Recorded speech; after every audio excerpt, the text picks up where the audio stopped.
എന്ത് വേണമെന്ന് ഞങ്ങൾ തീരുമാനിച്ചിട്ടുണ്ട്. അതാണ് പരിശുദ്ധ ഖുർആൻ പറഞ്ഞല്ലോ, ലഹറൽ ഫസാദു ഫിൽ ബർരി വൽ ബഹർ ബിമാ കസബത് ഐദിന്നാസ്. ഖുർആനിലെ 30-ാമത്തെ അധ്യായം സൂറത്തുർ റൂമിലെ 41-ാമത്തെ വചനം.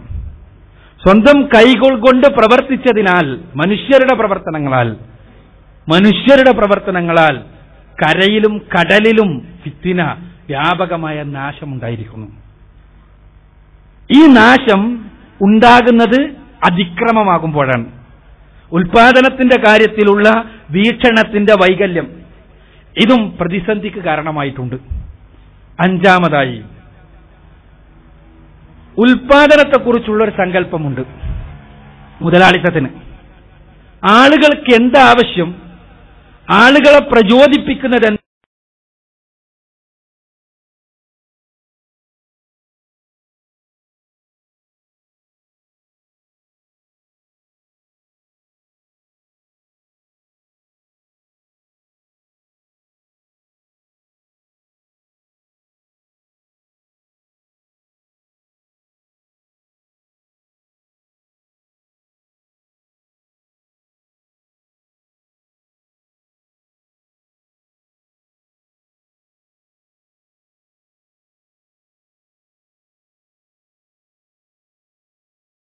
ഇറച്ചിക്കച്ചവടത്തിന് അഥവാ സ്ത്രീകളുടെ ശരീരം വിൽക്കുന്ന ഏർപ്പാടിന്. ഇതെല്ലാം പ്രോഡക്റ്റീവ് ആകും മുതലാളിത്തത്തിന്റെ കാഴ്ചപ്പാടിൽ. ഇത് വ്യാപകമായി സ്വാഭാവികം, അത് മറ്റൊരു തരത്തിലുള്ള ധാർമ്മിക തകർച്ചയ്ക്ക് കാരണമായി. ഇസ്ലാം വളരെ കൃത്യമായി പറഞ്ഞ കാര്യം, ഇന്നമൽ ഖംറു വൽ മൈസിറു വൽ അൻസാബു വൽ അസ്ലാമു റിജ്സും മിൻ അമലി ശൈത്താൻ. അതൊരു കച്ചവടമല്ല, അതൊരു പ്രൊഡക്ഷൻ അല്ല. ഇതൊന്നും മുതലാളിത്തത്തിന്റെ വീക്ഷണത്തിൽ ഇതെല്ലാം ഉപയോഗപ്രദമാണ്, പ്രൊഡക്റ്റീവാണ്. എന്താണ്? മദ്യമാണെങ്കിലും ലഹരിയാണെങ്കിലും ലോട്ടറി ആണെങ്കിലും മറ്റ് അന്ധവിശ്വാസങ്ങളാണെങ്കിലും എല്ലാം അവയെല്ലാം പ്രൊഡക്റ്റീവാണെങ്കിൽ, അതിൽ നിന്ന് എന്തെങ്കിലും കിട്ടുമെങ്കിൽ അതെല്ലാം ഉൽപാദനപരമാണ്, അതെല്ലാം പ്രോത്സാഹിപ്പിക്കപ്പെടേണ്ടതാണ്. എന്നാൽ പരിശുദ്ധ ഖുർആൻ പറഞ്ഞത് ഇതെല്ലാം പൈശാചികമാണ് എന്നാണ്. ലാ തഖ്റബു സിന ഇന്നഹു കാന ഫാഹിശതൻ വസാഅ സബീല. അതാണ് എന്താ ഈ സിന എന്നുള്ളതൊരു കച്ചവടമല്ല. നമുക്കറിയാം, നമ്മുടെ നാട്ടിൽ പോലും വ്യഭിചാരം എന്ന് പറഞ്ഞാൽ അത് കുറ്റകരമായ, പരത്തിൽ പോലും കുറ്റകരമാണ് എന്നൊരവസ്ഥ. പറയേണ്ടത് ലൈംഗിക തൊഴിൽ എന്നാണ്. അതൊരു തൊഴിലാണ്, മാന്യമായ തൊഴിൽ. ആ തൊഴിലാകുന്നത് ആ തൊഴിലെടുക്കുന്നവന് മാന്യതയുണ്ടാകുമ്പോഴാണ്. അത് തൊഴിലാകുന്നത് അത് ഉൽപാദനപരമാകുമ്പോഴാണ്. സമൂഹത്തിന് പിന്നെ നമ്മുടെ നാട്ടിലടക്കം രജിസ്റ്റർ ചെയ്യപ്പെട്ട വേശ്യകൾ ഉണ്ടാവുകയും അവരിൽ നിന്ന് നികുതി വാങ്ങുകയും ചെയ്യുന്ന അവസ്ഥാവിശേഷം ഉണ്ടാക്കുന്നത് ഈ ഒരു കാഴ്ചപ്പാടിന്റെ അടിസ്ഥാനത്തിലാണ്. അധാർമികതയുടെ വ്യാപകവൽക്കരണം, ഇതാണ് സ്വാഭാവികമായും സംഭവിക്കുക. 6-ാമതായി പണത്തെക്കുറിച്ചുള്ള തെറ്റായ ധാരണ. ഞാൻ നേരത്തെ അമേരിക്കയിൽ സംഭവിച്ചതിനെ കുറിച്ച് പറഞ്ഞപ്പോൾ പറഞ്ഞു, സമ്പത്ത് വെറുതെ ഡോളർ അച്ചടിച്ച് വിൽക്കുന്ന ഏർപ്പാടുണ്ടായി. വെറുതെ ഡോളർ. യഥാർത്ഥത്തിൽ എന്താണ് പണം? എന്തിനാ പണം? ഈ ഡോളർ എന്ന് പറഞ്ഞ സാധനം, അല്ലെങ്കിൽ പൈസ, റിയാല്, ദിനാർ, ഇതെല്ലാം എന്തിനാ?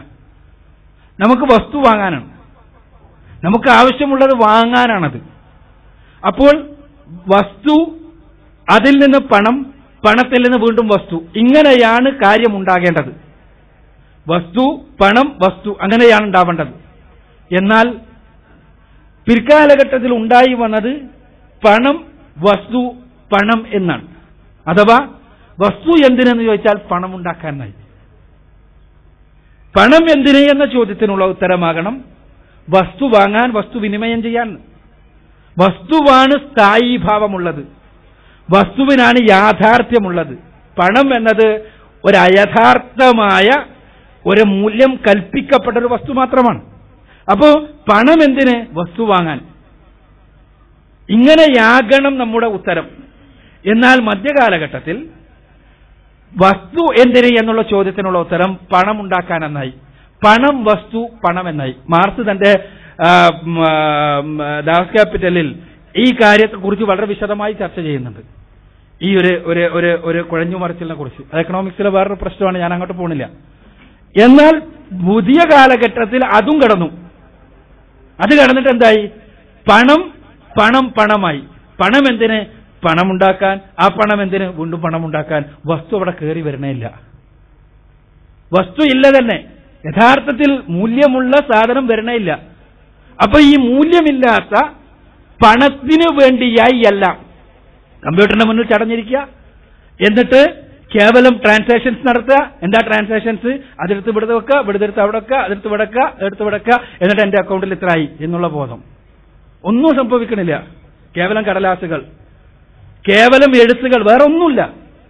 ഈ രൂപത്തിൽ പണമായി. ഇങ്ങനെയാകാം എപ്പോ? പണത്തിന് സ്വന്തം വിലയുണ്ടെങ്കിൽ. പണത്തിന്, ഡോളറിന് സ്വന്തം വിലയില്ല, നമ്മൾ മനസ്സിലാക്കി കഴിഞ്ഞു. അത്തരം ഒരു സാമ്പത്തിക ക്രമത്തിൽ യഥാർത്ഥത്തിൽ ഗോൾഡ് ബേസിസ് ആണ് ഉണ്ടാകേണ്ടത്.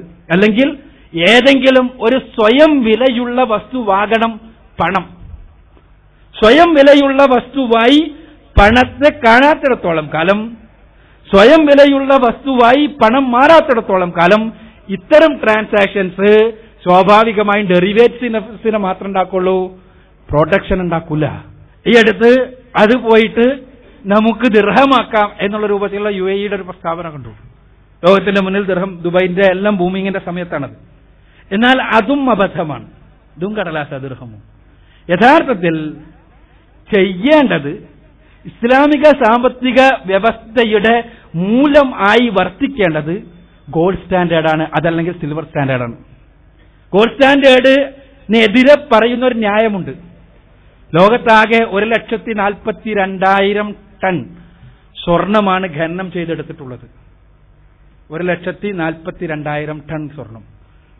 ആ 1,42,000 ടൺ സ്വർണം, ഖനനം ചെയ്തെടുത്തിട്ടുള്ള സ്വർണം ഒന്നിച്ച് വിറ്റാൽ കിട്ടുന്ന ഡോളർ $4.5 ട്രില്യൺ. 4.5 trillion dollar. അഥവാ 45 ശേഷം 11 പൂജ്യങ്ങളിട്ടത്. 4.5 ആയതുകൊണ്ട് 45 ശേഷം 11 പൂജ്യങ്ങളിട്ട സംഖ്യകൾ പിന്നെ കൂട്ടി വയ്ക്കിയാൽ മതി. അപ്പോ ഏതായിരുന്നാലും എന്നാൽ അമേരിക്കയിൽ നടന്നുകൊണ്ടിരിക്കുന്ന പണം തന്നെ 7.6 ട്രില്യൺ വരും എന്നാണ് കണക്ക്. അതുകൊണ്ട് തന്നെ ഈ ഗോൾഡിനെ, ലോകത്തുള്ള മുഴുവൻ ഗോൾഡിനേക്കാളും കൂടുതൽ പണം അവിടെ നടന്നുകൊണ്ടിരിക്കുന്നുണ്ട്. അത് തന്നെയാണ് പ്രശ്നവും. എന്തിനാ പണം നടക്കണം? പണം നടക്കുന്ന ആളുകളുടെ കീശയിലല്ല. പണം നടക്കുന്നത് ആളുകളുടെ ഏതെങ്കിലും ഷോപ്പിൽ, ഏതെങ്കിലും ഗ്രോസറി പോയിട്ട് സാധനം വാങ്ങുന്നിടത്തല്ല. പണം നടക്കുന്നതെന്ന് പറയുന്നത് കമ്പ്യൂട്ടറിന്റെ സ്ക്രീനിലാണ്.